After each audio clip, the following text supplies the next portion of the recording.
আকাশ, তোকে আজ শেষবারের মতো মানা করছি, তুই আমাকে আর বিরক্ত করবি না। আমি বিধবা, আর বয়সেও তোর থেকে অনেক বড়। নীরা, আমি তোমাকে বিয়ে করতে চাই, তুমি রাজি হয়ে যাও। ভালোই ভালোই বলছি। আমি তোর বাবা মায়ের কাছে অভিযোগ দিব, তুই এত বেয়াদব হয়ে গেছিস আকাশ। ঠিক আছে, এর ফল তোমাকে ভোগ করতে হবে। তুই যা এখান থেকে, বেয়াদব বখাটে ছেলে কোথাকার, যা তুই।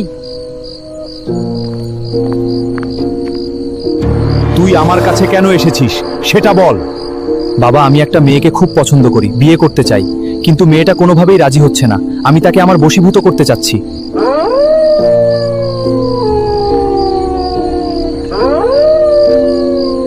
তুই তো ছেলে ভালো না রে আকাশ, কিন্তু মেয়েটা তো খুব ভালো, আর বয়সেও তোর থেকে অনেকটা বড়।